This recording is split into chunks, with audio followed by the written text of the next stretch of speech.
Let's say Susan decides to short 200 shares of Apple stock at the current price of $430 a share. I'd like to review the margin percentage requirements or calculations for shorting stock because they're a little bit different than when you go long in stock. And just the fact that you have to put up margin when you short stock is kind of interesting. When you short stock, even though you are selling it now with the intention of buying it back later, the broker requires that you put up margin as if you'd gone long. So to calculate the margin percent when you short stock, remember the formula that we've been using is total portfolio value minus what you owe your broker in the numerator. That represents your equity. So instead of writing it as total portfolio value minus what you owe your broker, I'm going to write it just as equity. And so what we did is we took our equity value and divided by the total portfolio value. Well, now I'm going to phrase that as our equity value divided by our current portfolio value. But in this case, since we're only doing a single stock, I'm going to write the current stock value. When we buy our stock, short our stock, we're going to sell it, and we're going to lock in the selling price at $430 a share and 200 shares each, our total. So that's $86,000 is our locked-in selling price. And then we have to put up margin of 60% of that. Let's say that's our initial margin, 60%, and then our maintenance margin is 30%. I'm just making those up. Again, the Federal Reserve sets those, and right now it's set at 50% for stock, but since you'll never know if I'm doing 50% or 1 minus 50%, I'm going to use an initial margin of something other than 50%. So our margin percentage requirements that we have to deposit into our account would be 60% of the sale price, which is $51,600. Now normally what we would do is calculate what we owe our broker. However, any time the stock price changes, what we owe our broker, in essence, or the value we can get for to purchase our stocks to cover our short position, is going to fluctuate. So we don't actually calculate what we owe our broker in the traditional sense. Instead, I know that if I've got a $51,600 deposit in margin on a current value of $86,000, my margin requirement is 50%, but let's just test it. So let's use the above equation to solve for our margin percentage.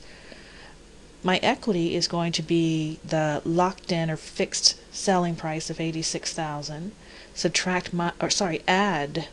Add my deposit of $51,600. So basically my broker is earmarked $86,000 as for my account. He just hasn't added it yet. He won't add it until I actually cover my short position. I have deposited $51,600 into my account for my margin requirements, as I have to do that. And then we would subtract the current stock value.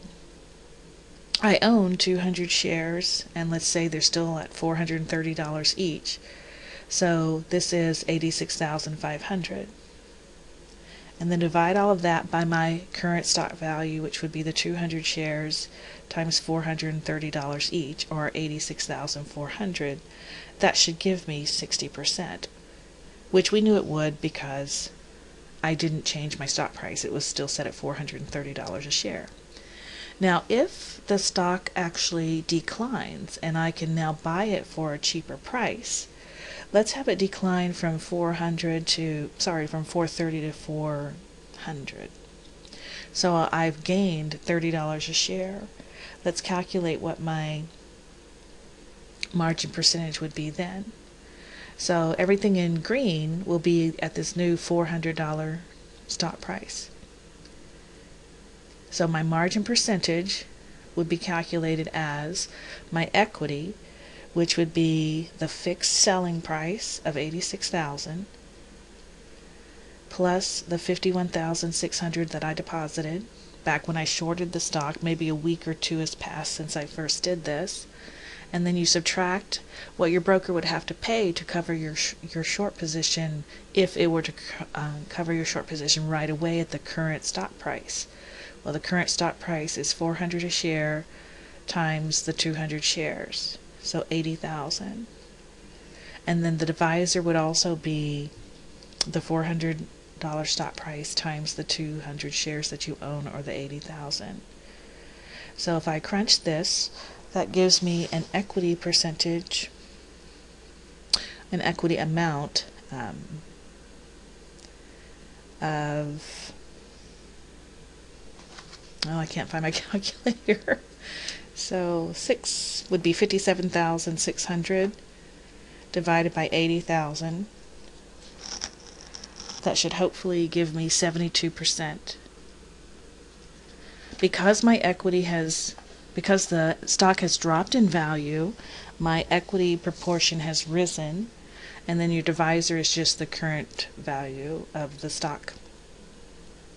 So my initial margin was 60%, it's now up to 72%.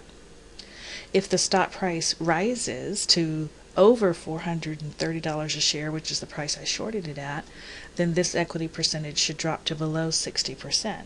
If the price rises by enough, eventually this equity percentage will drop to below 30%, and I will get a margin call.